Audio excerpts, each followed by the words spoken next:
প্রিয় দর্শক, এটা তো সত্য, সংকটে দেশ, তবে দেশ বাঁচাতে, মানুষ বাঁচাতে এবং অর্থনীতি বাঁচাতে কতটা এই মুহূর্তে প্রয়োজন কিংবা ভবিষ্যতের জন্য প্রয়োজন রাজনৈতিক মীমাংসা, এবার সেটা হওয়া কতটাখানি সহজসাধ্য। তবে এই রাজনৈতিক মীমাংসা না হলে এরকম অস্থিরতার মধ্যেই কি চলবে দেশ? এই প্রশ্নটা আজকে রাখছি এবং এই প্রশ্নের মধ্য দিয়েই শুরু করছি আজকের metro some to the point. সঙ্গে আমি সোমা ইসলাম। আজ আমাদের বিষয় আন্দোলন, সহিংসতা ও শিক্ষার পরিবেশ। সঙ্গে আছেন বিচারপতি শামসুদ্দিন চৌধুরী মানিক, সঙ্গে আছেন গোলাম মাওলা রনি, সাবেক সংসদ সদস্য এবং বিএনপি নেতা। শুরুটা এই পাশ থেকে একটু করি। স্যার কেমন আছেন? স্যার কেমন আছেন? হ্যাঁ, ভালো ভালো ভালো। সোমা, তুমি কেমন আছো? স্যার আপনার হলুদ পাঞ্জাবি দেখে মনে হচ্ছে দেশে বসন্ত। দেশ তো চির বসন্তের দেশ, এটা তাই না? দ্বিজেন্দ্রলাল রায় তো সেটাই লিখে গেছেন। আমরা সেই ঐতিহ্যেরই মানুষ বাঙালি।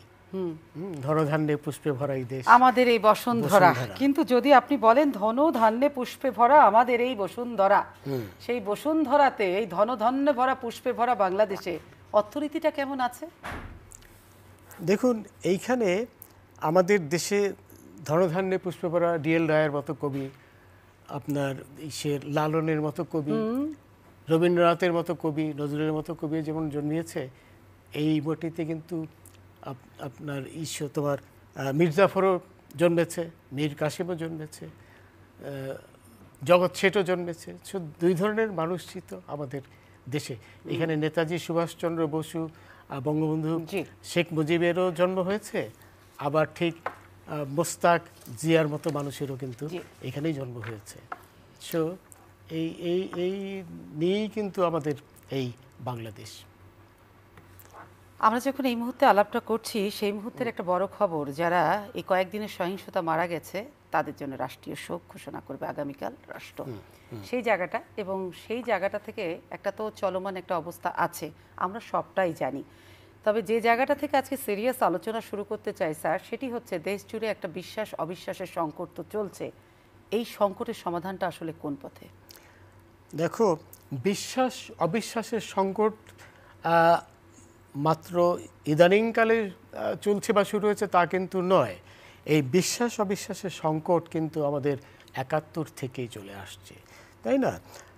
বাস্তবতা হলো এই যে ৭১-এই বাংলাদেশের আপামর জনসংখ্যা বাংলাদেশের মুক্তিযুদ্ধের জন্য বঙ্গবন্ধুর নেতৃত্বে সবাই একত্রিত হয়েছিল, একটা বিরাট সংখ্যক জনতা, সিংহভাগ জনতা। একই সাথে কিন্তু তারাও ছিল যারা পাকিস্তান ভেঙে একটি ধর্মনিরপেক্ষ রাষ্ট্রের জন্ম হোক, সেটি চায়নি, এবং তাদের সংখ্যাও কিন্তু তখনও কম ছিল না, এবং মানে গোটা জনসংখ্যার তুলনায় তাদের সংখ্যা অনেক কম, কিন্তু তারা কিন্তু সবসময় ছিল। এখন কথা হলো যে তুমি যেটা দিয়ে শুরু করেছো, রাজনৈতিক মীমাংসা। রাজনৈতিক মীমাংসার জন্য অন্যান্য দেশে, পৃথিবীর এমনকি যুক্তরাষ্ট্রের দিকে যদি আমরা তাকাই বা ভারতের দিকে যদি তাকাই, সেখানে একটা পয়েন্টে কিন্তু সবাই একমত, সেটা হলো রাষ্ট্রের সার্বভৌমত্ব, রাষ্ট্রের যে চিন্তাধারা, রাষ্ট্রতত্ত্ব। যুক্তরাষ্ট্রে ট্রাম্প, তারপরে কমলা হ্যারিস ইত্যাদি, তাদের মধ্যে অনেক মতভেদ রয়েছে বিভিন্ন ইস্যুতে, যেমন ইসরায়েলি ইস্যুতে মতভেদ রয়েছে, কিন্তু তারা কিন্তু সেই রাষ্ট্রীয় যে স্বাধীনতা সেই ব্যাপারে কিন্তু একমত। কিন্তু আমাদের এখানটা কিন্তু অন্যরকম। আমাদের যারা ৭১-এ যারা মুক্তিযুদ্ধের বিরুদ্ধে ছিল, দুর্ভাগ্যবশত তাদের বংশধররা কিন্তু বেশিরভাগই সেই মতধারাই এখন পর্যন্ত চালিয়ে যাচ্ছে। আমরা আশা করেছিলাম, একটু সময় আমাদের প্রত্যাশা ছিল যে তারা কালের বিবর্তনে তাদের মানসিক জগতে পরিবর্তন আসবে, তারা বুঝতে পারবে যে না, বাংলাদেশ স্বাধীনতা, বঙ্গবন্ধুর নেতৃত্ব, জয় বাংলার যে নীতি, এর থেকে তো বিচ্যুত হওয়ার কোনো পথ নেই। কিন্তু দুর্ভাগ্যবশত অনেকেই কিন্তু সেই নীতি থেকে চলে যাচ্ছে, কিন্তু বেশিরভাগই কিন্তু তাদের সেই পূর্বপুরুষের নীতিটা এখনও ধরে রাখছে। যেমন উদাহরণস্বরূপ সাকা চৌধুরীর ছেলে বলো বা মীর কাসিম আলীর ছেলেদের বলো, তারা কিন্তু সেই একই ধারা এখনও করে রাখছে। সুতরাং সেইখানে রাজনৈতিক মীমাংসা হতে হলে তো অন্তত একটা পয়েন্টে তো সবার মিল হতে হবে, যেটা সবাই বলে থাকেন যে তেল আর পানি, এর মধ্যে তো মিল হতে পারে না। তো সেইখানে এই যে বড় কি বলে বিরোধটা, সেই বিরোধের আমি জানি না যে কত জেনারেশন লাগবে, কিন্তু সেই বিরোধ যখন তেল আর পানি যতদিন টিকে থাকবে ততদিন সেই রাজনৈতিক মীমাংসা কতখানি সম্ভব আমি তো নিজেও বুঝতে পারছি না। রাজনৈতিক মীমাংসাটা যদি না হয়, আপনি বলছেন তেল আর জল কখনো এক হয় না, কিন্তু বড় স্বার্থে তেল আর জল এক হওয়ার জিনিস না, কিন্তু আমাদের যদি বলি রাজনৈতিক দলগুলো তেল আর জল এই বিভাজনকে আমরা টানবো কেন? আপনি যেটা বলেছেন মুক্তিযুদ্ধের পক্ষ আর বিপক্ষের শক্তি, আমরা অতি সাম্প্রতিক সময় যেসব জিনিসগুলো দেখছি সেই জিনিসগুলো কিন্তু এখন আপনারা এটা আমরা প্রথম দেখছি না। যদি বলেন সহিংসতার কথা, আপনি রেফারেন্স টানবেন যে আমরা 14 সাল থেকে দেখেছি, কিন্তু আপনি বলবেন যে এগুলো অপশক্তি। কিন্তু আমার প্রশ্ন, আমাদের সকলের প্রশ্ন, 14 সাল থেকেই যদি অপশক্তি থাকে, আমরা যদি ওই ক্রোনোলজিতে যাই, 14 থেকে আমরা অপশক্তি দেখলাম, তার আগের ইতিহাস বাদ দিলাম, তাহলে এটা কি অপশক্তি যদি হয়ে থাকে ভাষায়, সেই অপশক্তিকে দমন করা গেছে? আমি কিন্তু সময় 14 সাল না, আমি বলবো 75 সাল থেকেই আমি সেই অপশক্তি, হ্যাঁ শুরু এখন না।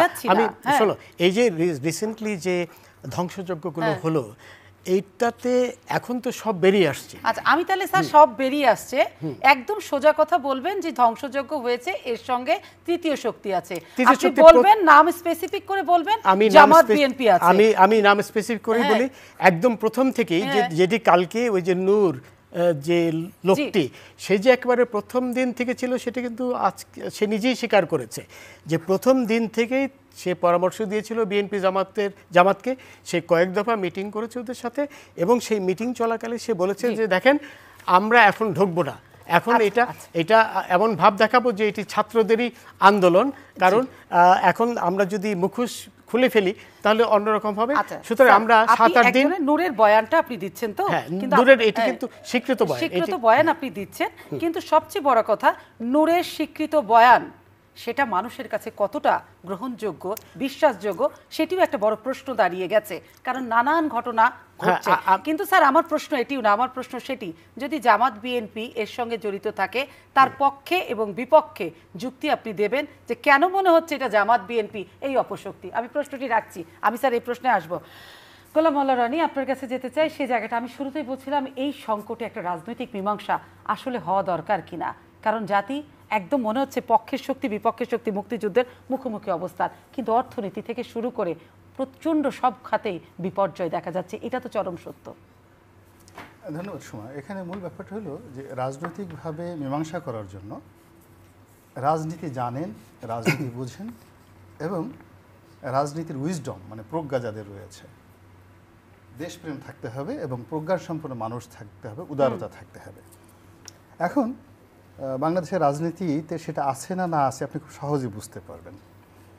যেমন আওয়ামী লীগের যারা লোকজন, তারা তাদের প্রতিপক্ষকে কি বলে? প্রথম বলে এরা ওই স্বাধীনতা বিরোধী শক্তি, ৭৫-এর অপশক্তি, খুনি জিয়ার দল, ক্যান্টনমেন্টে পয়দা হওয়া একটি দল, তারপরে হাওয়া ভবন থেকে উৎসরিত হওয়া, হাওয়া ভবন থেকে জন্ম নেওয়া একটা দল। বাংলাদেশে যারা আছে বিএনপির যারা বড় বড় নেতা, তারা কাজই করে লন্ডন থেকে তারেক জিয়া যে কথাগুলো বলে দেয়, সেই কথাগুলো তারা শুধু পড়ে, রিড করে, দে হ্যাভ নাথিং। তারা ঠাট্টা করে আরও বলে যে লন্ডন থেকে ওহি আসে, এই ধরনের কথাবার্তা প্রতিপক্ষ সম্পর্কে বলে। তাহলে আপনি ধরে নেন যারা আওয়ামী লীগের যারা নেতৃবৃন্দ, তারা মনে করছে তাদের প্রতিপক্ষের মধ্যে রাজনীতির নেই, পলিটিক্সের পি নেই। ইটস এ পার্টি, এর পুরোটাই এর মধ্যে খুন আছে, জখম আছে, ৭১-এর ধর্ষণ আছে, রাজাকার আছে, আলবদর আছে, আর শামস আছে, লেখা নাই, পড়া নাই, দুর্নীতি, সমস্ত কিছু, নফরত, শুধু ঘৃণা। এটা আওয়ামী লীগের লোকজন মনে করছে। বিএনপির লোকজন কি মনে করছে আওয়ামী লীগ সম্পর্কে? বিএনপির লোকজন মনে করছে যে এই দলটি দিল্লি থেকে যা লিখে দেয় তা শুধু পড়ে। এই দলে যারা প্রোটেক্ট করে রাখে বুদ্ধি দিয়ে, শক্তি দিয়ে, সব দিল্লির লোক, দাদাদের লোক। দাদাদের হুকুমের বাইরে এদের একটা পো অথবা একটা পা এই শব্দ করার ক্ষমতা আওয়ামী লীগের কোনো লোকের নাই। আজকে যদি দাদারা তাদের উপর থেকে আশীর্বাদ নিয়ে যায়, 1 মিনিটের মধ্যে তারা যে কোথায় পালাবে তার কোনো ইয়াত্তা নাই। এরপরে আওয়ামী লীগের যারা বিরুদ্ধ পক্ষ লোকজন, তাদের বক্তব্য হলো যে দেশটা তো এখন বাংলাদেশ নেই, এটি ভারতের অঙ্গরাজ্য হয় এরকম একটা ভাব। এই অভিযোগ তো করে একজন দুজন নয়, লক্ষ লক্ষ লোক। তারা আরও বলে ভয় দেখায় যেটা একসময় সিকিম হয়ে যাবে, তারা ভয় দেখায় এটা কাশ্মীর হয়ে গেছে, আলটিমেটলি কাশ্মীর হয়ে গেছে, তারা বলে যে এটা হায়দ্রাবাদ হবে কবে। এই যে কথাগুলো বলছে, বলতে বলতে বলতে বলতে যখন রাজনৈতিক নেতৃবৃন্দ সম্পর্কে আসে, তারা কাউকে বলতেছে ও হলো মুরগি, হাইব্রিড মুরগি, ও হলো কাউয়া, মানে এইভাবে তারা বিভিন্ন মানুষকে উপাধি দিচ্ছে যে দিস ইজ এ কাউয়া। এরপরে আরও যেসব অশ্লীল প্রাণী আছে এই প্রাণীর নাম দিয়েও এই আওয়ামী বিরোধী শক্তিগুলো বড় বড় নেতার নামের সাথে সাথে ওইগুলো উপাধিগুলো দিয়ে দিয়েছে।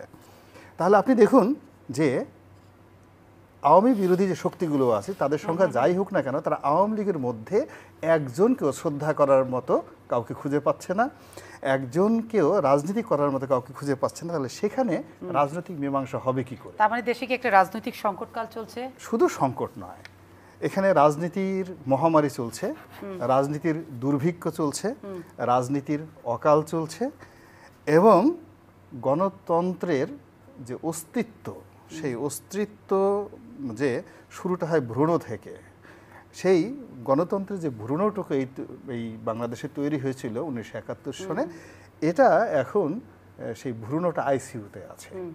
মানে গণতন্ত্রকে কোনো প্রাণ বা শক্তি সম্পন্ন কোনো একটা জিনিস এটা বলা যাচ্ছে না। অর্থাৎ মহান মুক্তিযুদ্ধের মাধ্যমে এই গণতন্ত্রের যে ভ্রূণটা তৈরি হয়েছিল এটি এই সময়টাতে এসে এখন আইসিইউতে আছে। তার মানে রাজনীতির একটা মহামারী চলছে আপনি বলছেন, এবং যে রাজনৈতিক মীমাংসা সেটাও সম্ভব না, অসম্ভব। কারণ দুটো দেওয়াল যেভাবে তৈরি হয়ে আছে, এই আইস ব্রেকিংটা করবে কে? এই আইস ব্রেকিং এটা। কিন্তু আমি যেটা জানতে চাই, আরেকটু আমি আসছি আপনার কাছে, কিন্তু যেটি হচ্ছে একটা চলমান সংকট আছে। আপনি আজকে হয়তো দেখেছেন যে বিভিন্ন জায়গায় সারা দেশে বিচ্ছিন্নভাবে আবার ছাত্ররা দাঁড়িয়েছে, তাদের দাবি আছে। কিন্তু আমার প্রশ্ন হচ্ছে যে ছাত্রদের দাবি তো মেনে নিল, এবং তাদের একটা অংশকে আমরা দেখেছি যে হসপিটাল থেকে ডিবি প্রধান যারা আছে, ডিবি তাদেরকে তুলে নিরাপত্তা হেফাজতের কথা বলে নিরাপত্তা হেফাজতে ডিবি ভবনে নিয়ে গেছে, এবং তারা গতকালকে তাদের সমস্ত কর্মসূচি প্রত্যাহার করেছে, এবং সেই কর্মসূচি প্রত্যাহারকে নিয়েও একটা বড় সমালোচনার জায়গা তৈরি হয়েছে। এটা মন থেকে দিল নাকি বাধ্য করে দেওয়া হলো? আজকে আবার তার পরিবাররা সকলে ডিবি অফিসে যে দেখা করেছে, এবং পরিবারের সকলে বলেছে যে তারা স্বেচ্ছায় দিয়েছে, তাদেরকে কেউ অস্ত্র টস্ত্রের মুখে জিম্মি করে ওই বাচ্চাদেরকে কেউ বলেনি যেটা তোমরা বাধ্য করো।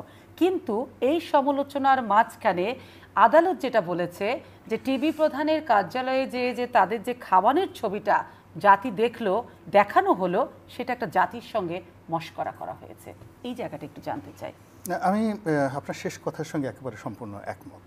প্রথমত রাষ্ট্র ব্যবস্থায় এখন অনেকগুলো প্রতিষ্ঠান একটা সুপার নিউমারি প্রতিষ্ঠানে পরিণত হয়ে গেছে, বিশেষ করে পুলিশ।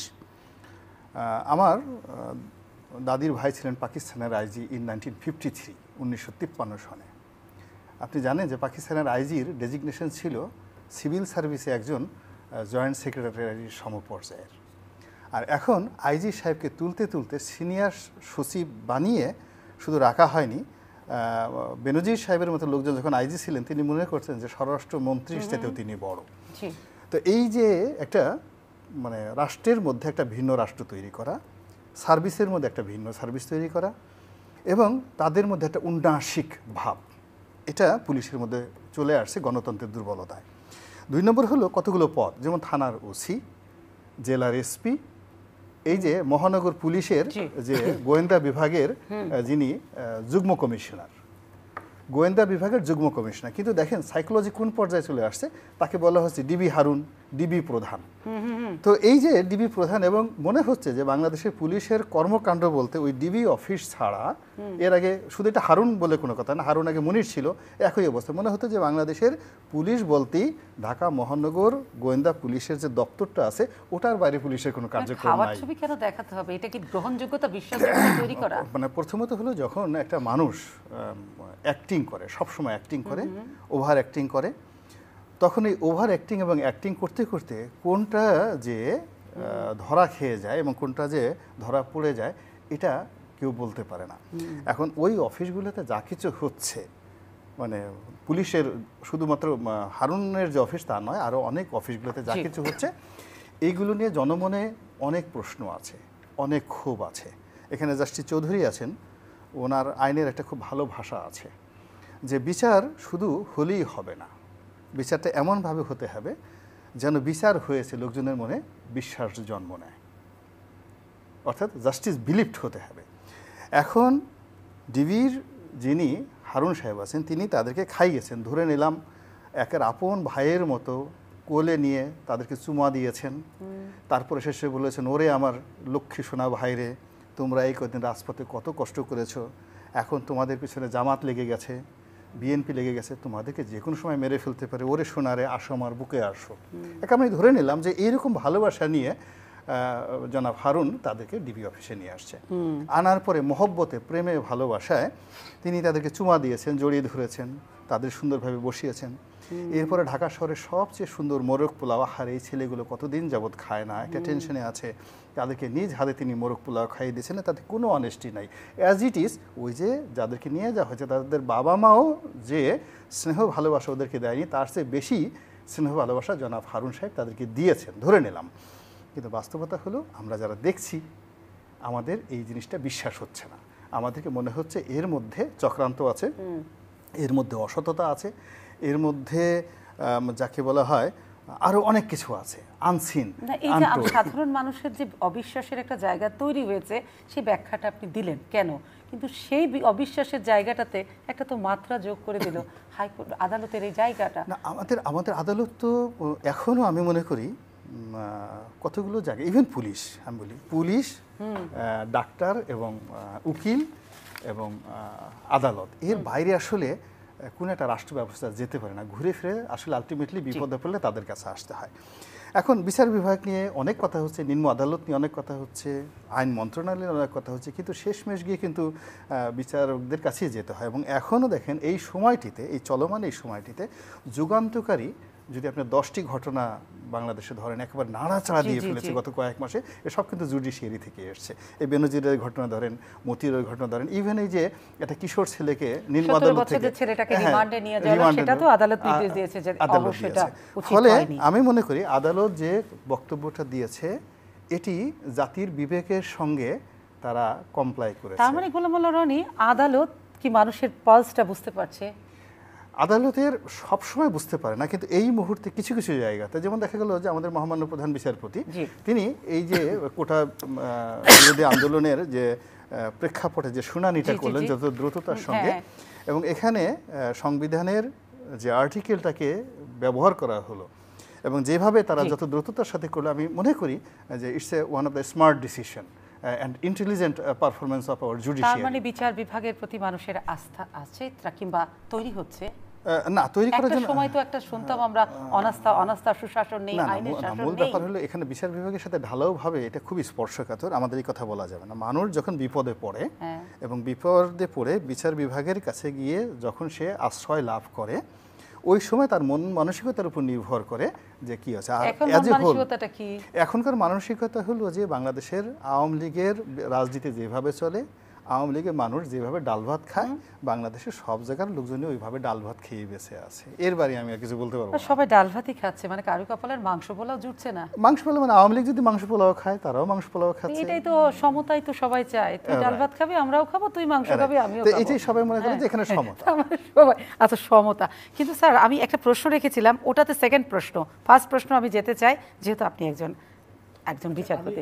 স্যার ওই জায়গাতে ওই যে জামাত শিবিরের জায়গাটা আমার প্রশ্ন ছিল, কিন্তু আমি জানাবো ওই যে ডিবি অফিসে যে ভাত খাওয়ানোর ছবিটা, ওই জায়গাটা আমি সবগুলো, রনি অনেকগুলো কথা বলেছে, আমি সবগুলো অ্যাড্রেস করব।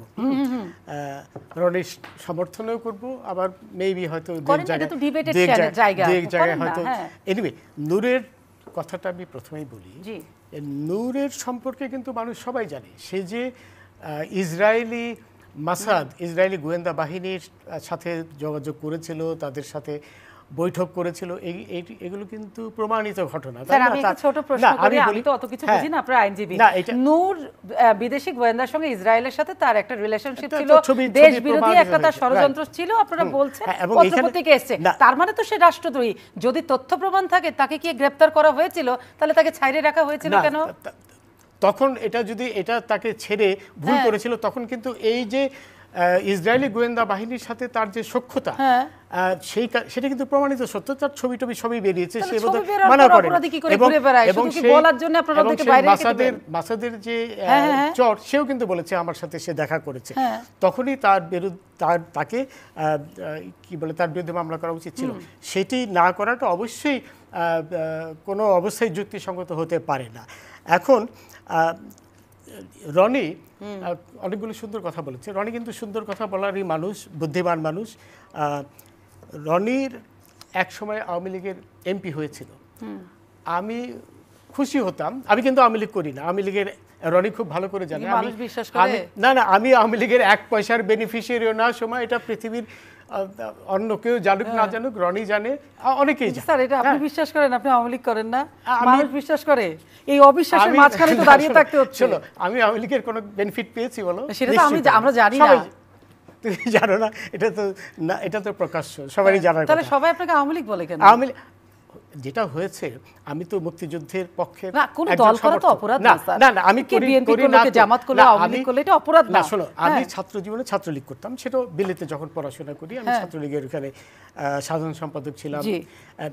কিন্তু পরবর্তীকালে যখন আমার লেখাপড়া ব্যারিস্টার হয়ে গেলাম, এরপরে আমি বঙ্গবন্ধু পরিষদ করেছি। কিন্তু আওয়ামী লীগ, যেহেতু আমি বিলেতে সরকারি চাকরি করতাম, আমার আওয়ামী লীগে যোগদান করা সম্ভব ছিল না। আমি বঙ্গবন্ধু পরিষদ করেছি। কিন্তু আওয়ামী লীগ আমি কখনো কিন্তু করিনি, এখনো করি না। কিন্তু সুবিধা পেলে কি খালি আওয়ামী লীগ করতে হবে? না, শোনো, যেহেতু আওয়ামী লীগের কথাগুলো মুক্তিযুদ্ধের পক্ষের কথা, এই জন্য আওয়ামী লীগের মূলমন্ত্রের সাথে আমার মূলমন্ত্র মিলে যায় বলি আমি একইভাবে কিন্তু রাশেদ খান মেননের পক্ষেও কথা বলি, ইসের পক্ষেও কথা বলি। কি বলে, ঘাতক দালাল নির্মূল কমিটি। না, ঘাতক দালাল তো রাজনৈতিক দল নয়, এটার সাথে তো আমি আছি, ওদের উপদেষ্টা। আর ওই হাসানুল হক ইনুর, যারা মুক্তিযুদ্ধের পক্ষের সবকটি দলকেই আমি কিন্তু সমর্থন করি।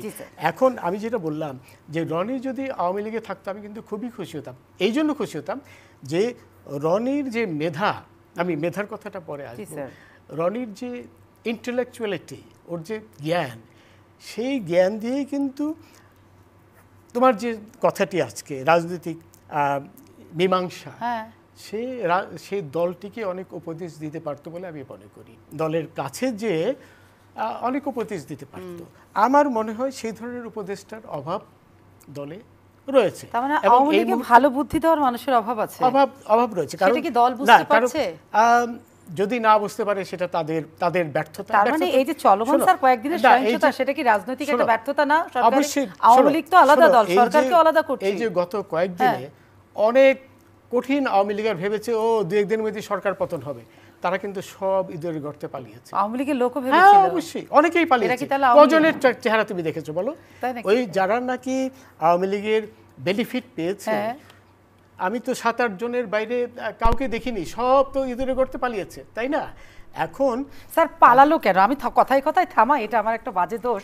কিন্তু স্যার আপনি বলছেন যে সব আওয়ামী লীগ ইঁদুরের গর্তে পালিয়েছে, না মানে সুবিধাভোগী যারা আওয়ামী লীগ, না অনেক সব সুবিধাভোগী না, অনেক সুবিধাভোগী আওয়ামী লীগ ইঁদুরের গর্তে পেরিয়েছে। কিন্তু আমার প্রশ্ন হচ্ছে, একজন তৃণমূল থেকে টপ টু মানে বলে শীর্ষমূল পর্যন্ত আওয়ামী লীগের তো সবাই জনপ্রতিনিধি আছে, ইউনিয়ন চেয়ারম্যান থেকে উপজেলা চেয়ারম্যান, এমপি থেকে 300 আসনের এমপি, সকলেই। এই যখন ঢাকা অ্যাটাক হলো, তখন কি আমরা 15টি আসনের কোন এমপি কে দেখেছি আওয়ামী লীগের? সেটাই তো দুর্ভাগ্যজনক। এই জন্য আমি বলছি যে রনির মতো লোক থাকলে এটি কিন্তু ঘটতো না। তাহলে কি আওয়ামী লীগকে আমরা বলবো জনবিচ্ছিন্ন হয়ে গেছে? না, জনবিচ্ছিন্ন হয়েছে মানে ওই যে কাদের, নাকি জনপ্রতিনিধি নির্বাচনে ভুল করেছে? না, জনপ্রতিনিধি সেটা না, সবাই এই যে ওপেন ডোর খুলে দিয়েছে। বিএনপি এসছে, রাজাকার এসছে, জামাত এসছে, এমনকি ফ্রিডম পার্টির লোক এসছে, সবাইকে আওয়ামী লীগ ওয়েলকাম করেছে। সেটা তো নিশ্চয়ই ভালো হয়নি। এবং এদের চরিত্রটা কিন্তু আমরা দেখতে পেলাম গত এই যে কোটা আন্দোলন শুরুর পর থেকে এদের আমরা চিনতে পারলাম। এখন এইখানে আরেকটি কথা এসে যাচ্ছে যে ডিবি হারুনের প্রসঙ্গটা এসছে।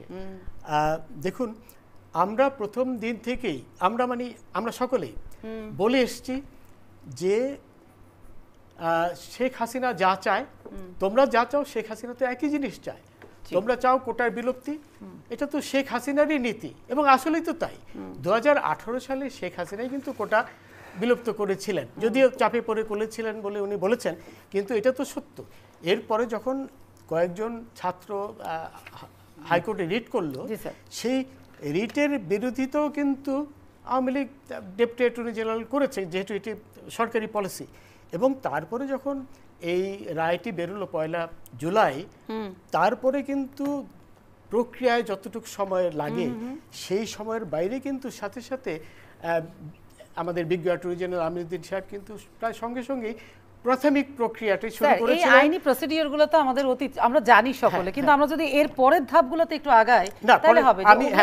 না, পরের ধাপগুলো প্রথম দিনই কিন্তু আমিনুদ্দিন সাহেব একটি, যেটা আইনের ভাষায় বললে মানুষ বুঝবে না, যে প্রাথমিক দরখাস্তটা উনি করেছেন, যেখানে পরিষ্কার বলে দিয়েছেন যে আমরা হাইকোর্টের রায়ের বাতিলতা চাই, মানে হাইকোর্টের রায় যেন বাতিল হয়ে যায়, আমরা সেটা চাই। এবং সেইভাবেই কিন্তু এগিয়েছেন। এর পরবর্তীকালে উনি এগুলো কিন্তু প্রত্যেকটি বলে প্রক্রিয়ার ব্যাপার।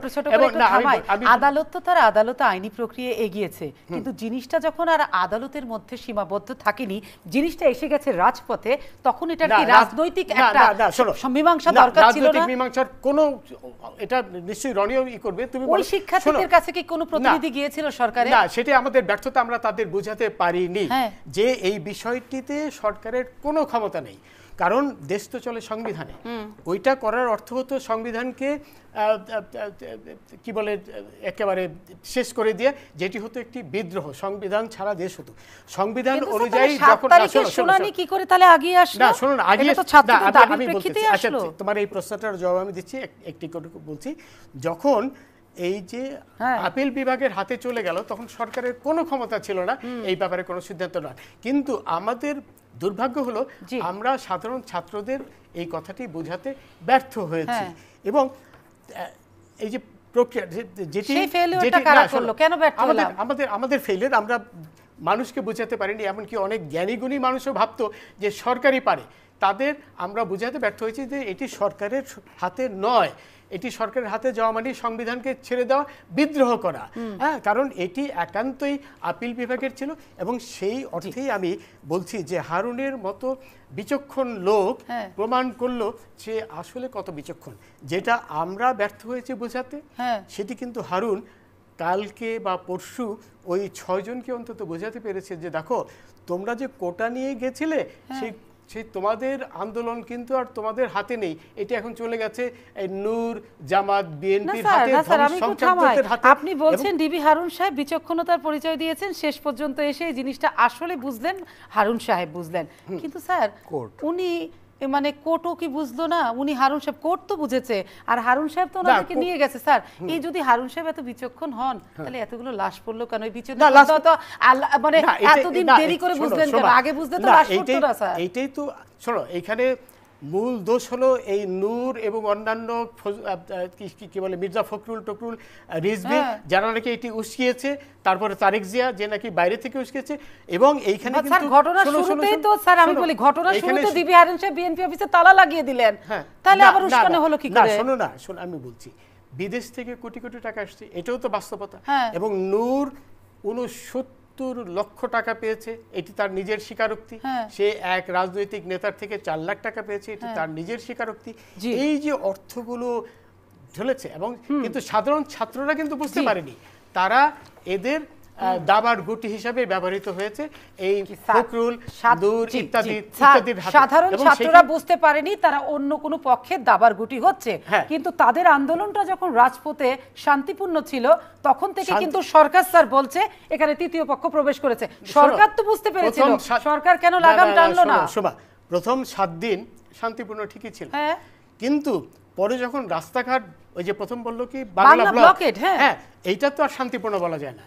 কারণ তুমি রাস্তাঘাট সব বন্ধ করে দেবে, মানুষের যাতায়াত বন্ধ করে মানুষের জীবন দুর্বিষহ করে দেবে। তাহলে এই শান্তিপূর্ণ আন্দোলনের মধ্য দিয়েই তো তাদের একটা দাবি দেওয়া আছে, কিন্তু শান্তিপূর্ণ আন্দোলনের মধ্যে কিন্তু ছাত্ররা বলছিল আমাদের সাথে কথা বলুক, আমরা সর্বোচ্চ পর্যায়ে কথা বলতে চাই। কথা বলার কিছু ছিল না, তো এইজন্য ছিল না, তাদের বারবার বোঝানো হয়েছে যে বিষয়টি আপিল বিভাগের হাতে, আমাদের কিছু করার নেই। কিন্তু আমাদের ব্যর্থতা হলো আমরা সেই জিনিসটি বোঝাতে পারিনি। না, আমার কথা হচ্ছে স্যার বুঝলাম, সব পক্ষই বুঝলো, এতগুলো ডেড বডি পরে কেন, এরকম অরাজকতার পরে করে কেন? তারা ডেড বডি পড়েছে কখন? যখন তারা অরাজকতা শুরু করছে, যখন বিটিভি ভবন ধ্বংস করে দিয়েছে, যখন তোমার ইসের তার আগে থেকে তো শুনছিলাম সরকার বলছে এই আন্দোলন জামাত শিবিরের, তাহলে সরকার বুঝে ছাত্রদেরকে কি নিজেদের আয়ত্তে আন্দোলন কেন? তাহলে বাড়তে দিল কে আন্দোলন আনবে কিভাবে? যখন নূর ঢুকে পড়েছে, মির্জা ফখরুল ঢুকে পড়েছে, না নূরের অনেক পাওয়ার, সরকারের চেয়ে নূর পাওয়ারফুল। নূর কোটি কোটি টাকা নিয়ে মাঠে নেমেছে, মাঠে নেমে সে কয় কোটি টাকা? আপনি বলেন 69 লাখ তার নিজের পকেটে গেছে, বহু টাকা পেয়েছে, দেশে অনেক ব্যবসায়ী টাকা দিয়েছে, বিদেশ থেকে টাকা আসছে, মধ্যপ্রাচ্য থেকে টাকা আসছে। কে বেশি শক্তিশালী, নূর না সরকার? শোনো, নূর স্যার কে বেশি শক্তিশালী, নূর না সরকার? না, নূর আমি সরকার শক্তিশালী, কিন্তু নূর যে নূরের সাথে আপনি এতবার বলছেন না, নূর যে পরিস্থিতি সৃষ্টি করেছে সেটি আমাদের, আমি তো প্রথম থেকেই বলছি, আমাদের ব্যর্থতা আমরা ছাত্রদেরকে বা জনসাধারণকে প্রথম দিকে বোঝাতে সক্ষম হয়নি।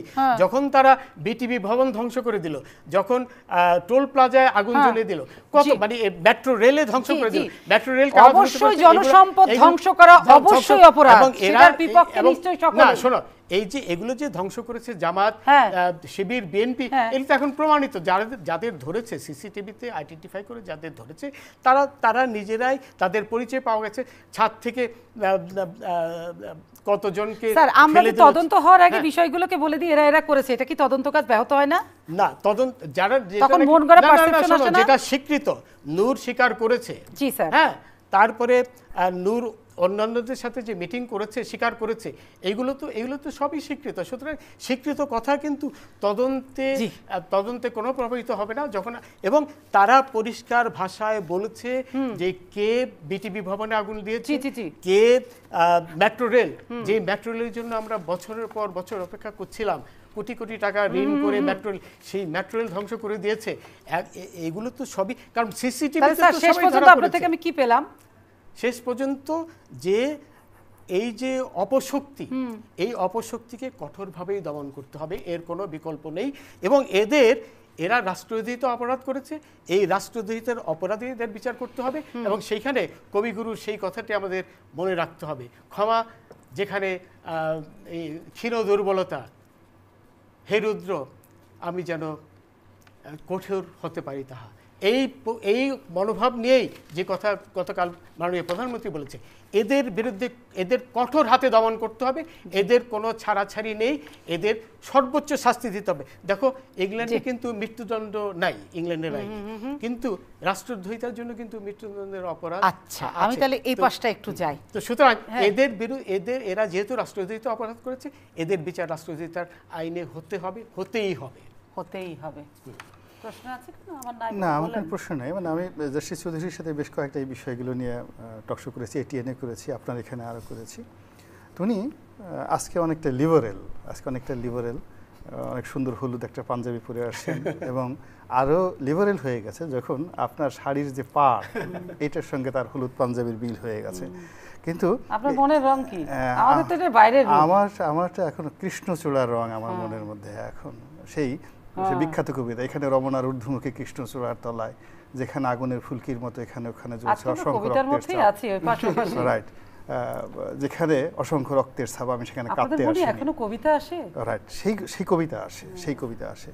তো যাই হোক, যেটা 52 ভাষা আন্দোলনের পরে মাহবুব সাহেব লিখেছিলেন।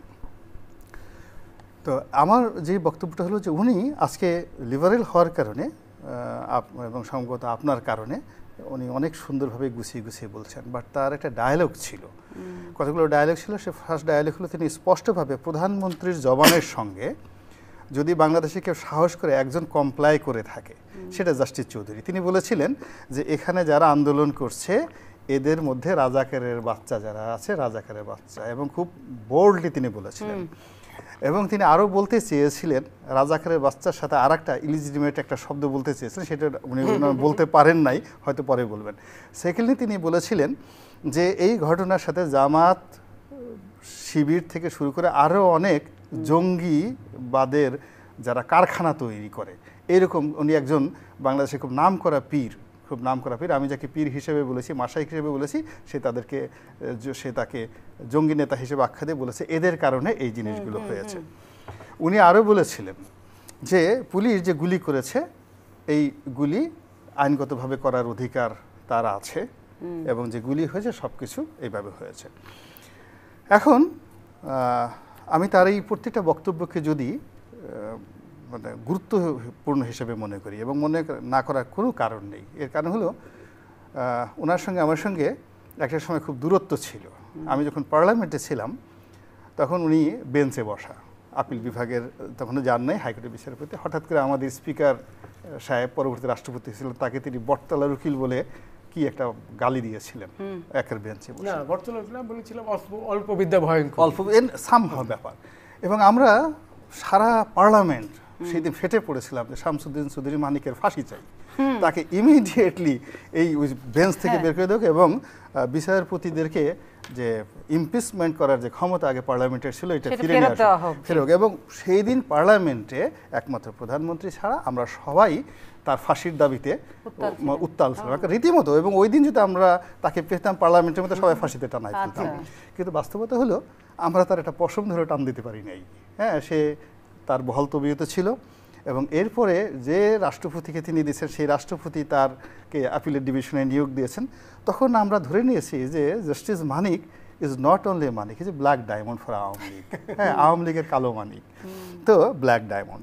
এবং তার সঙ্গে সরাসরি প্রধানমন্ত্রীর একটা ওইরকম ব্লেসিং আছে, রিলেশন আছে, প্রধানমন্ত্রী তাকে অত্যধিক পছন্দ করেন।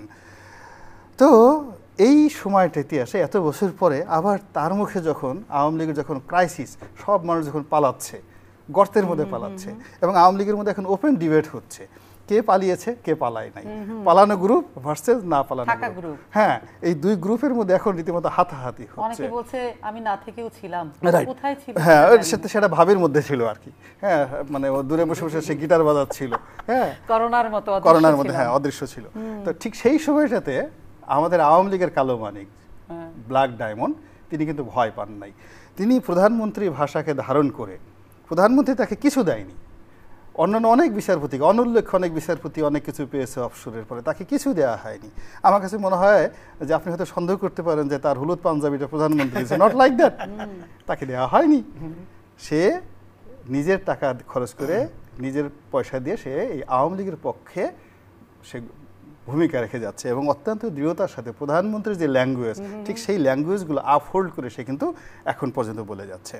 তো এখন যদি জাস্টিস মানিকের কথা ধরি আর প্রধানমন্ত্রীর কথা ধরি, এই দুজনের কথার মধ্যে মিল আছে, বাকি যেগুলো আছে সব ফুসফাস, এরা সব অভিনয় করছে, তাদের কথার মধ্যে মিল নাই। সেই কথাগুলো কি, যে এখানের আন্দোলনের পুরোটাই জামাত এবং বিএনপি ডমিনেটেড, বিদেশ থেকে টাকা এসেছে, এখানে নূরের মতো আরও অনেক যারা রথী মহারথী আছে, যারা এই কোমলমতি ছাত্রদেরকে এখান থেকে ভুলিয়ে ভালিয়ে তাদেরকে আওয়ামী লীগের বিরুদ্ধে দাঁড় করিয়েছে এবং সেখান থেকে আমাদের এই বাংলাদেশের সূর্য সন্তান, একমাত্র মেধাবী পুলিশ কর্তা জনাব হারুন, এই 6 জন লোককে আলাদা করে একটা দৃষ্টান্ত স্থাপন করতে পেরেছে।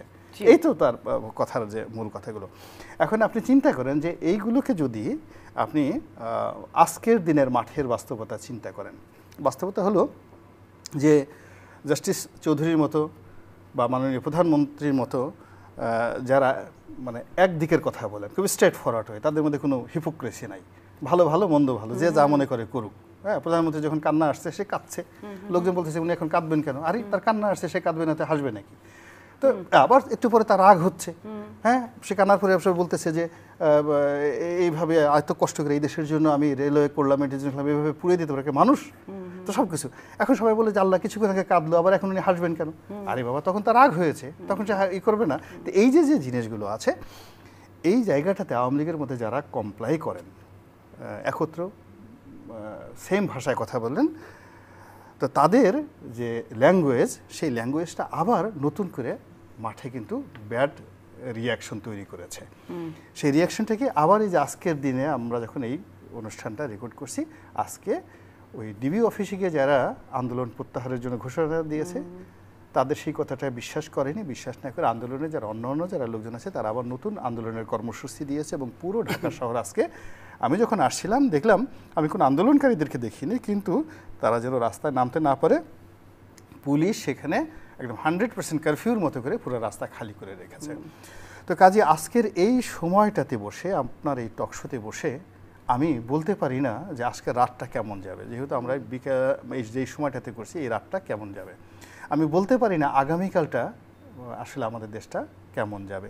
এর কারণ হলো এই যে কোটা বিরোধী আন্দোলন যখন শুরু হলো, এটাকে প্রথমে তাচ্ছিল্য করা হলো, এরপরে এটাকে মিসহ্যান্ডেলিং করা হলো, এরপরে কি হলো, সময় ক্ষেপণ করা হলো, অযথা এটার পেছনে সময় ক্ষেপণ করা হলো।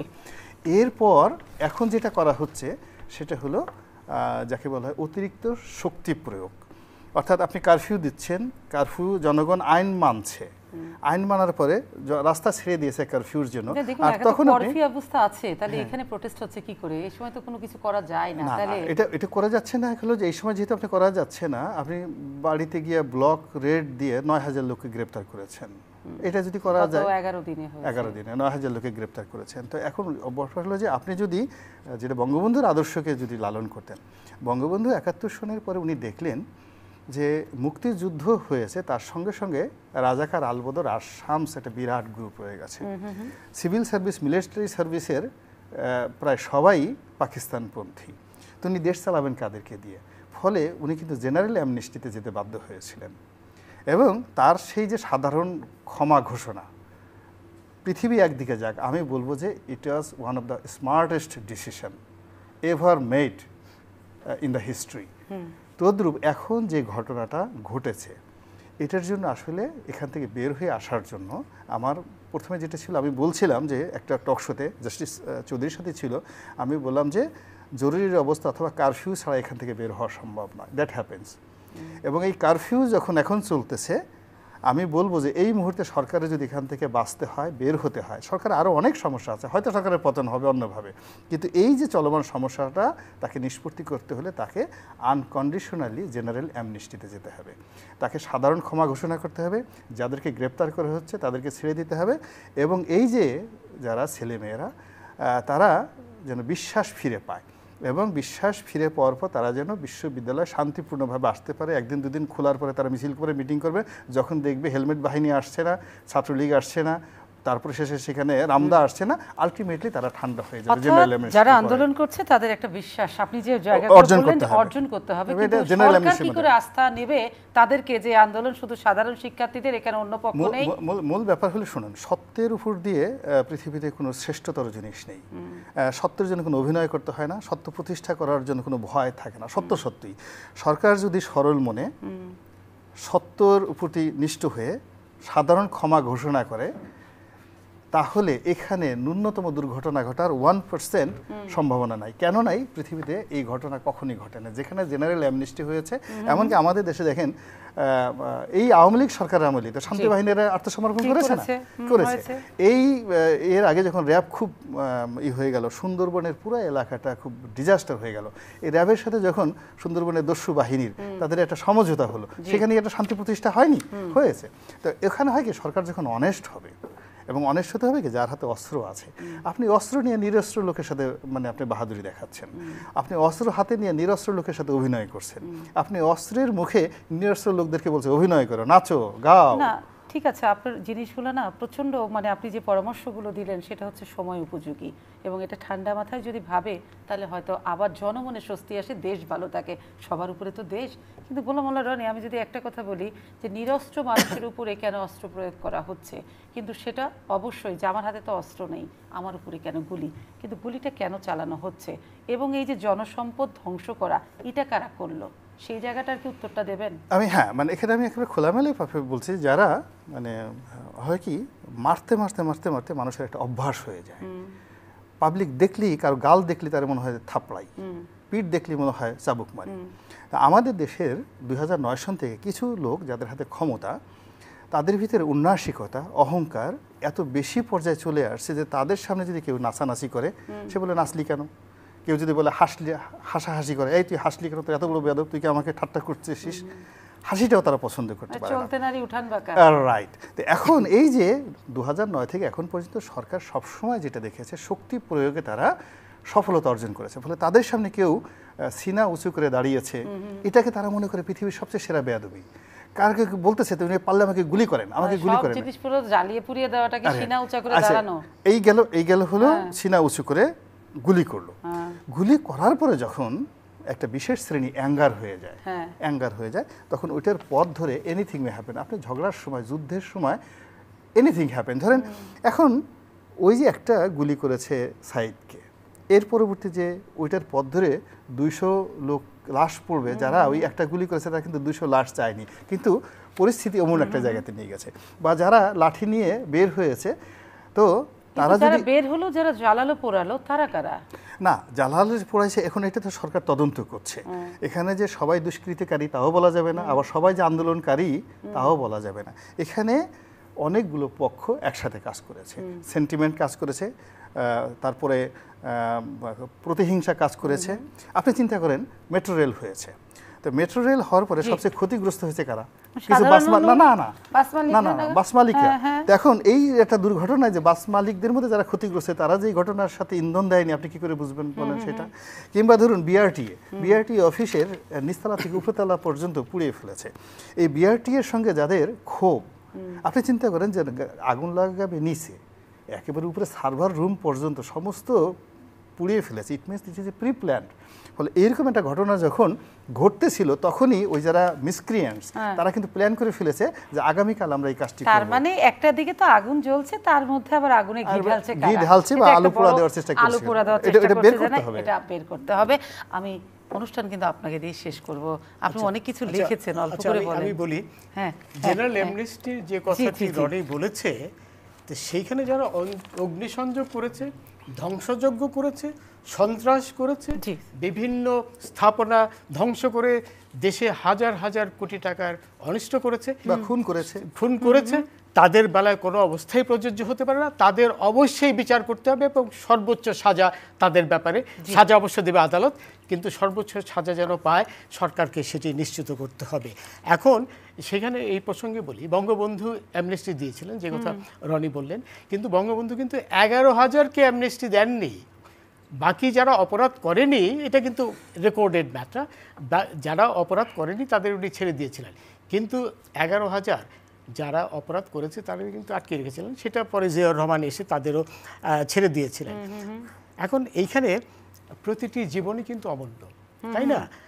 রনির একটি কথা বলেছে, আমি ওইটা একটু কারেক্ট করতে চাই, যে আমি বলেছি পুলিশের আইনগত অধিকার আছে। আমি আইনটাই বলি, পুলিশের আইনগত অধিকার নয়, দায়িত্ব রয়েছে নিজের জীবন এবং অন্যের জীবন এবং সম্পদ রক্ষা করার জন্য প্রয়োজনীয় বল প্রয়োগ করা। আমি সেই কথাটাই বলেছি। কিন্তু এখন কয়েকটি অমূল্য জীবন ঝরে গেছে এর মধ্যে, যার জন্য আমি প্রাথমিকভাবে দায়ী করব তাদের, যারা সেই পরিস্থিতি সৃষ্টি করেছে প্রথম দিন থেকেই, যাদের উদ্দেশ্য ছিল, আসল উদ্দেশ্য ছিল আন্দোলনের মাধ্যমে সরকারের পতন ঘটানো, যে কথা আমি বলেছি। কিন্তু আমরা যেটি আমি আবার বলি, আমরা সাধারণ ছাত্রদের বোঝাতে পারিনি। সাধারণ ছাত্ররা কিন্তু এদের হাতের গুটি হয়ে কাজ করেছে, কিন্তু পয়সা কিন্তু গেছে যারা এটি পরিচালনা করেছে তাদের পকেটে। বহু লোক কোটিপতি হয়ে গেছে এটি করে।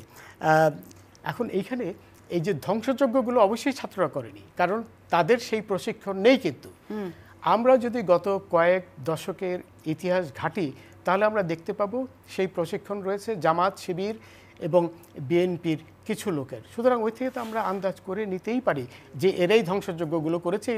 এবং এদের অনেকেই তো ধরেছে সিসিটিভিতে আইডেন্টিফাই করে।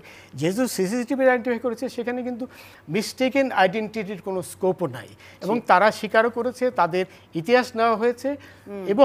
এবং আরেকটি কথা হলো, যারা নাকি এই ছাত্রদের নেতৃত্বে ছিল, তারাও কিন্তু কেউ অরাজনৈতিক নয়। তারা ওই যে একটি দল, ছাত্র শক্তি, সেই ছাত্র শক্তির অংশ, সেগুলো কিন্তু এরই মধ্যে ধরা পড়েছে, জানা গেছে, এবং ভবিষ্যতে আরও জানা যাবে। আর রনি আরেকটি কথা বলেছে, যে আমি ওই যে বলেছি বারবার বলেছি রাজাকারের বাচ্চা, এবং একটি কথা, রাজাকারের বাচ্চারা যে আবার ইলিজিটিমেট বাচ্চা, সেই কথাটি বলিনি, সেটাও রনি বলেছে। দেখুন, যারা গেছে ছাত্ররা, সাধারণ ছাত্ররা, এরা যে সবাই রাজাকার সেটা কেউ বলতে পারবে না, আমিও বলবো না, কিন্তু এদের একটা অংশ কিন্তু নিশ্চয়ই রাজাকারদের বংশধর, জি, স্যার। বিশেষ করে যারা আমি- বলেছে তুমি কে আমি কে রাজাকার রাজাকার, যারা বলেছে জি। বাংলাদেশের মাটি রাজাকারের ঘাঁটি, যারা জামাতি স্লোগান দিয়েছে, যারা সেখানে ভারত বিরোধী স্লোগান এসছে, তারা যে রাজাকারের বংশধর এটা তো অস্বীকার করার কোনো পথ নেই। তো সুতরাং স্যার আলোচনা শেষ করতে হবে যে স্যার একদম, তাহলে আপনার বলা তো শেষ হয়ে গেছে আজকের মতো, আমরা অন্যদিন আবার বলবো, কিন্তু স্যার সকলের আচ্ছা কাছে এখানে আমি স্যার, শেষ জি, করছি জি, এই জন্য যে আজকে যদি কারফিউ উইথড্র করা হয় হ্যাঁ। তাহলে আমি যে আপনাদের এখানে এলাম, হ্যাঁ। রনি আর আমি বা আপনি এলেন আপনার বাসা থেকে, এটি কিন্তু আমাদের পক্ষে সম্ভব হতো না। সুতরাং কারফিউ ততদিন উইথড্র করা যাবে না যতদিন সম্পূর্ণ নিরাপত্তা দেশে কি বলে প্রতিষ্ঠিত না হয়। স্যার একটা গণতান্ত্রিক দেশে না, কতদিন কারফিউ না, থাকবে সেটাও তো না, বড় প্রশ্ন কিন্তু হয়ে যায়। গণতান্ত্রিক দেশে তো আপনার শান্তিপ্রিয় আন্দোলন করতে পারেন, কিন্তু যারা ভাঙচুর করছে ধ্বংসযজ্ঞ করছে তাদের তো অবশ্যই শাস্তি করতে হবে, শাস্তি করতে হবে। জি জি, আমরা সবার কথাই শুনলাম, কিন্তু সবচেয়ে বড় কথা হচ্ছে আমরা ভীষণ সাধারণ মানুষ। না, আপনারা আমি সাধারণ আপনাদের মানুষের কথা কথা না, না, আমরা শোনো, আমাদের জায়গা থেকে শোনো। সাধারণ, আপনাদের কথা মানুষ আস্থা রাখে, শোনো। ভরসা রাখে। কিন্তু স্যার আমি যেটা বলি কি, আমরা যেটা বলি কি, সাধারণের দৃষ্টি থেকে একটা দেশ যখন সংকটে থাকে, একটা দেশ যখন এখন অস্থির একটা অবস্থায় দেশ থাকে, যখন সংকটে থাকে, যারা তখন- সংকট সৃষ্টি করছে হ্যাঁ, তাদের শাস্তি কিন্তু দিতে হবে অবশ্যই এবং যারা কঠোর শাস্তি অন্যায়, দিতে এটা হবে। তো সকলেই হ্যাঁ, জানে, এটাই- যদি অপরাধী কেউ হয়ে থাকে তাকে অপরাধী অবশ্যই আইনের হয়েছে, আয়ত্তে এগুলো আনতে ভাঙলে হবে, এগুলো অপরাধ না। বিচার সাপেক্ষ এগুলো তো বিষয়, আমাদের বিচার করতে হবে, আমাদের তদন্ত সাপেক্ষ এই যে বিষয়। ধ্বংসগুলো হলো, জি, এগুলো জি, জি। এগুলোকে আমরা দেখি অবশ্যই সেটা যদি তাহলে যে এটা- অপরাধী সে যে হ্যাঁ, দলেরই হোক না কেন, হ্যাঁ, অবশ্যই তাদের- ছাড় পাওয়া তাদের যাবে না। কঠিন শাস্তি দিতে হ্যাঁ, হবে। কারা অপরাধ করলো, কারা এই অপরাধে না, সেটাই। স্বার্থ দেখলো, না, কারা অপরাধে হ্যাঁ, আগুনে যারা ঘি ঢাললো, নিরপরাধী সবটাই দেখতে হবে তো, তাই না? নিরপরাধীর যেন জি। সাজা না হয় সেটা আমাদের হ্যাঁ, দেখতে হবে। অবশ্যই সেটাই কিন্তু বলছি। আজকালকার জি, এই যে যুগে জি। যেখানে সিসিটিভিতে সব দেখা যায়, হ্যাঁ, হ্যাঁ। সেখানে কিন্তু অপরাধী আর নিরপরাধীর মধ্যে পার্থক্য করাটা খুবই সহজ। খুব কিন্তু সহজ, আমি স্যার, আবার শেষ স্যার। করছি, জি, জি, স্যার। আমরা জনগণকে বোঝাতে ব্যর্থ হয়েছি যে জিনিসটা প্রথম দিন থেকেই ছিল সুপ্রিম আপিল বিভাগের হাতে, সেখানে সরকারের ক্ষমতা ছিল না। জি, কিন্তু আওয়ামী লীগের লোকই জনগণকে এটি বোঝাতে সক্ষম হয়নি। যে জন্য আমি বলছি যে অবশেষে তাহলে হারুন আওয়ামী লীগের লোকই যদি জিবির এইটা হারুন বোঝাতে এটা বোঝাতে সক্ষম সক্ষম না হয়েছে। হয়ে থাকে, তাহলে এই ব্যর্থতার দায়ভার কাকে দেবেন? অবশ্যই সেই দায়ভার তো, যেটা আমি তো এই ব্যাপারে রনির সাথে স্যার একসাথে স্পষ্ট করে বলেন তো, সেই ব্যর্থতার দায়ভার কাকে বলবেন, এদিক ওদিক না ঘুরে? না, ব্যর্থতা তো যারা এটা করেছে তারা তো ব্যর্থতা তো আমরা জনগণকে বুঝাতে পারিনি, কিন্তু যারা এই যে ধ্বংসযজ্ঞ চালিয়েছে তারা কি মুক্তি পেতে পারে? কোনো অবস্থায় তাহলে তারা মুক্তি সব পেতে পক্ষই পারে না। অপরাধী? এখন কিন্তু জনগণ বুঝতে পেরেছে যে আসলে ব্যাপারটি ছিল সুপ্রিম কোর্টের হাতে, জি। সরকার যে কথাটি বলেছে এখন কিন্তু জি, মানুষ স্যার। বুঝতে পেরেছে, এখন মানুষ বুঝতে বিশেষ করে পেরেছে। আপিল বিভাগের জি। রায়ের পরে স্যার, এখন- বুঝতে পেরেছে জি, এটি স্যার, সরকারের জি। হাতে ছিল না, এটি সুপ্রিম কোর্টের হাতে ছিল। জি। এবং প্রথম থেকেই যে এটি আসলে ছাত্রদের কোটার আন্দোলন ছিল না, প্রথম থেকেই যে ছিল এটি সরকার পতনের জন্য আন্দোলন, হ্যাঁ। সেটিও মানুষ এখন বুঝতে পেরেছে, সেটি আমাদের একটি শুভ লক্ষণ। আচ্ছা স্যার, শুভ লক্ষণ, সবটাই শুভ শুভ হোক, কিন্তু সবচেয়ে বড় কথা আবারও বলতে চাই, দেশ যখন একটা অস্থির অবস্থায় থাকে, একটা সংকটের মধ্য দিয়ে যায়, জনগণ যখন আতঙ্ক থাকে এবং জিনিসপত্রের দামও যখন বাড়তে থাকে এবং যে কোনো একটা পরিস্থিতিকে কেন্দ্র করে, তখন বোধহয় সকল পক্ষে সব মানুষের সংবেদনশীল হওয়াটা সবচেয়ে জরুরি এবং বিশ্বাস রাখাটা, বিশ্বাসের আনাটাও ভীষণ জরুরি। তবে এই কাজগুলো কারা করবে আমরা তো জানি না, তবে আমরা আস্থা রাখতে চাই সব পক্ষের রাজনীতির উপরে, কারণ দেশটা আমাদের সকলের। আমি সময় আসলাম, আজকের মতো বিদায় নিচ্ছি, খুব ভালো থাকবেন। ধন্যবাদ আরও একবার আপনাদের।